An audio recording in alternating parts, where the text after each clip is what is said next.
Salut, chers fidèles abonnés de la chaîne Cliquez pour gagner. Je suis allé très bien. Les gars, aujourd'hui, il y a une bonne nouvelle. Non, aujourd'hui, il y a une bonne nouvelle. Arrêtons toujours les mauvaises nouvelles. La bonne nouvelle est grande. Oui, elle est grande. Déjà, comme vous le voyez en titre là. C'est ça. Oui, c'est grand. Oui. Donc, on va parler d'abord de la Chine. On va parler, et voilà, je peux dire, de certains échangeurs qui trouvent que la réglementation est trop forte pour eux dans certains pays. Nous allons aussi parler de FTX. Voilà. Donc, nous allons aussi parler, en gros, pour finaliser, nous allons parler de Shiba Inu. Oui. Et je vais vous montrer peut-être certaines fonctionnalités que les gens ne connaissent pas encore sur CoinMarketCap. Donc, ceux qui restent jusqu'à la fin de cette vidéo, vous allez découvrir toutes ces informations-là. Alors donc, mon frère, si tu n'es pas encore un fidèle abonné de cette chaîne, prends l'agréable plaisir de t'abonner et surtout d'activer la cloche de notification. C'est très important. Et donner des j'aime à nos vidéos. Plusieurs personnes regardent nos vidéos, ne sont pas abonnés et ne veulent même pas aimer. Or, ces vidéos leur profitent comme les informations quotidiennes. Aidez-nous à mieux avancer. Si vous voulez nous aider, aidez-nous comme cela. Alors donc, aujourd'hui, on se lève dans un bain de sang.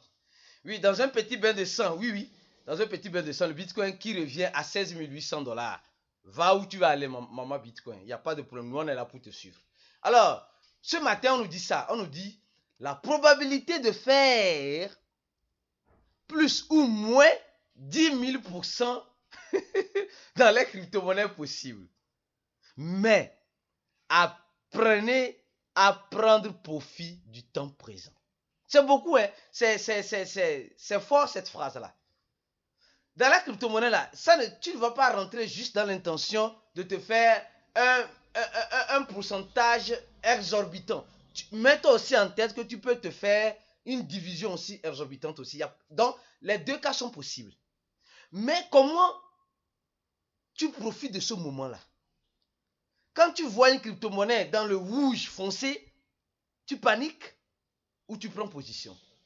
Ou quand tu vois une crypto-monnaie qui fait un pourcentage exorbitant, tu observes ou tu sors de ta position. Alors donc, toutes ces stratégies, je peux dire en gros, toute cette agglomération, c'est juste des possibilités qui existent en crypto-monnaie. Il faut savoir juste la saisir. Si tu ne sais pas la saisir, je te prierai de venir nous rejoindre dans notre groupe VIP. Le lien serait toujours en description de cette vidéo pour avoir accès à notre cours, avoir accès à notre stratégie gagnante. Oui. Alors, on va commencer par celle-ci. Les gars, le CEO de Binance appelle le fondateur de FTX, certes, le CEO, un voleur dans l'histoire des crypto-monnaies. Oui, il a raison, les gars, sincèrement. Il a raison. Même le gars de Coinbase, le CEO de Coinbase aussi, dit il ne comprend pas pourquoi Sam n'est pas encore en prison. Ou bien n'est pas encore jugé. On va l'écouter. Non, ça là, on l'arrête. Parce que si on n'arrête pas ce genre de personnes-là, ça va continuer dans l'histoire des cryptos. Il faut qu'on apprenne à arrêter ces personnes-là, qu'on les voit menotter, passer devant un juge. Et là, les autres auront peur de faire la même chose. Donc, ça veut dire en crypto, quand tu as de bonnes relations, tu peux faire n'importe quoi sans te préoccuper. Non, c'est pas sérieux, les gars. Sincèrement, donc, je vois que, franchement, le CEO de Binance et le CEO de Coinbase ont raison sur cet aspect-là. On doit confier notre ami. Je reste pour un temps, et là, les autres auront peur que s'ils répètent la même histoire que lui l'a fait, eux auront aussi des problèmes. Je pense que c'est vraiment important en ce sens-là. C'est très important. C'est très important. Alors donc, ça, c'est la toute première information. Et deuxième information, celle-ci, les gars. Vous savez, quand on dit quand quelqu'un laisse, quelqu'un prend. C'est comme cela l'affaire-là est. Vous connaissez l'échangeur Nexio. Cet échangeur est un échangeur basé sur le territoire américain. Donc, qu'est-ce qui se passe?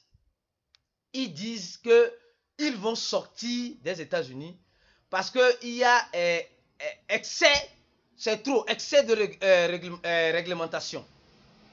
Donc, vous allez voir que, bon, ils vont aller où, on ne sait pas encore pour le moment, Mais c'est ce qui est intéressant dans le domaine de la crypto-monnaie. Quand tu es dans un cadre, dans un environnement qui ne te semble pas approprié pour avancer, tu auras l'envie d'aller dans des cadres, exemple, comme on prend le Salvador. On prend le Salvador. Et on prend d'autres pays aussi. La Centrafrique. Donc, bon, je ne dis pas qu'ils vont aller là-bas. Je dis que ces pays-là donnent l'accessibilité à ces entreprises de s'installer sans toutefois avoir trop de casse-tête. Or, nous savons que dans certains pays, aux États-Unis, dans certains pays comme les États-Unis, franchement, ce n'est pas rose. Donc, ça veut dire simplement qu'ils vont perdre. Oui, vous allez dire non, ça ne fait rien. Plusieurs entreprises ne commencent pas à sortir là-bas, des États-Unis. Plusieurs ne commencent pas à sortir. Vous allez voir ce que ça va devenir. Eh oui, parce que ces entreprises sont là-bas, ils paient les impôts. Ça, c'est sûr. Ils contribuent au développement du pays. Donc, imaginez si ces entreprises-là sortaient. Qu'est-ce que ça va donner? Donc, il ne faut pas que la réglementation soit vraiment exagérée. Qu'elle est totalement exagérée, sûrement, les pays qui vont appliquer cette exagération dans cette réglementation vont voir des entreprises sortir de leur pays et aller dans d'autres pays où ils voient plus l'opportunité et l'accessibilité. Alors donc, deuxième information. Troisième information où nous arrivons maintenant, voilà, c'est celle-ci. Les gars, Jess aujourd'hui disait quelque chose. Il dit, la Chine n'a jamais banni les crypto-monnaies. La Chine n'a jamais banni les crypto-monnaies. Où est-ce que vous avez vu que la Chine a banni les crypto-monnaies? La Chine aime les crypto-monnaies. Eh? Oh, lui-même, les Chinois. Il dit la Chine n'a jamais banni les crypto-monnaies. Mais la Chine aime les crypto-monnaies. Et c'est aujourd'hui, il a posté ça, aujourd'hui, le 7 décembre 2022. Donc, qu'est-ce qui se passe? Pourquoi il dit ça? Vous allez comprendre le pourquoi il dit ça. Mais avant de comprendre le pourquoi il dit ça, revenons sur Shiba Inu rapidement. Les gars, c'est trop d'informations, trop. Les gars, vous savez que Shiba Inu, semblerait-il que Shiba Inu, c'est un chien de chasse japonais. Donc, la communauté Shiba Inu est en train de revenir à ses origines. Bam, japonais, je ne sais pas. Donc, c'est ce que nous dit cet article-là. Donc, il y a eu, voilà, OKX Japon a fait des pétitions. Il y a 48 personnes qui ont signé la pétition et ils sont en train d'expliquer quelque chose, etc. Mais ce que je veux vous montrer ici, c'est ça là. Avant de venir sur la Chine, parce que la Chine, on doit parler de la Chine aujourd'hui. Oui. Regardez, le nombre de holders de Shiba Inu de novembre jusqu'à décembre, le nombre de holders ne cesse d'augmenter. Voilà un outil sur CoinMarketCap que peut-être tu ne savais pas, que tu vas apprendre maintenant peut-être, ou tu savais peut-être déjà, qui te montre le nombre de holders pendant les 3 derniers mois. Voilà, pendant les 3 derniers mois. Voilà, vous voyez, le nombre de holders des projets des 3 derniers mois. Voilà, vous voyez. Donc, ça commence pas à monter. C'était vraiment monté en en novembre. En novembre, oui. Mais ça a baissé un peu et ça continue. Voilà, prenons notre crypto-monnaie rapidement. On va faire... C'est pas tous les crypto-monnaies. Prenons la monnaie Elon. Elon. On va le voir rapidement. Je sais que ceux qui sont dans le groupe VIP, ils savent déjà ce que ça signifie. Je ne veux pas trop parler ici. Alors rapidement. Donc, Elon, prenons les 3 derniers mois. Le nombre de holders. Vous voyez, non? Vous voyez? Donc, c'est... Vous venez, quand vous cherchez une monnaie, vous venez après, comme quand ajouter beaucoup de choses. Quand vous allez market, histoire news, les prix, les estimations, iDrop, plus d'informations, vous venez sur hold. Et vous allez voir les adresses qui hold ici. Vous voyez, non? Quand on va prendre, peut-être on va prendre rapidement Baby. Avant de venir sur l'histoire de la Chine. C'est juste une fonctionnalité qui a été ajoutée sur CoinMarketCap. Je trouve ça très intéressant. Je ne sais pas qu'est-ce que vous en pensez, laissez en commentaire de la vidéo ce que vous en pensez. Vous voyez, vous venez sur plus d'informations. Vous allez voir peut-être sur BabyDog, je crois bien. Et ouais, sur BabyDog, les informations ne sont pas encore mises à jour. Donc vous voyez, vous pouvez voir le nombre, le graphique des personnes qui hold la monnaie sur 3 mois, sur 1 mois, sur 7 jours, etc. Je trouve ça très intéressant. Alors venons-en maintenant sur la nouvelle de la Chine, les gars. Les gars, voilà un peu. TT lance le nouveau stablecoin sur le yuan, qui est la monnaie chinoise, la monnaie de la Chine. Qu'est-ce qui se passe? Nous tous, nous savons que la Chine a banni les crypto-monnaies. Hein?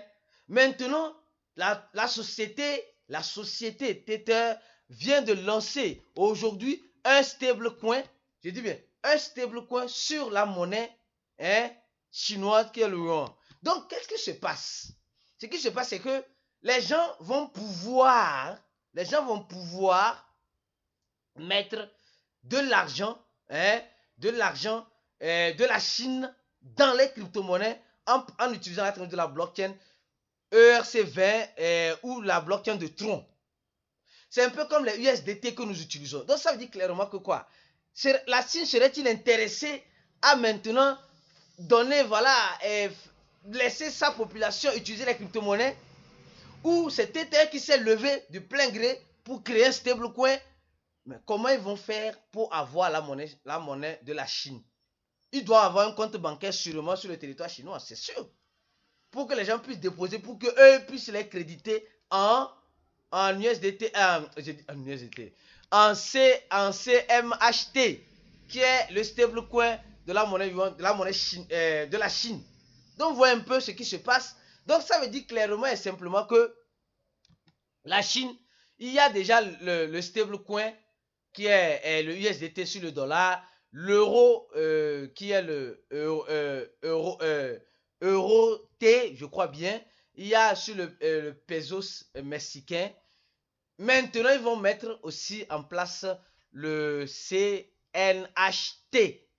Donc, ça veut dire simplement que la population chinoise peut maintenant mieux utiliser, je peux dire en quelque sorte, une monnaie, un stablecoin qui est basé sur leur monnaie fiduciaire. Vous voyez l'impact que ça aura.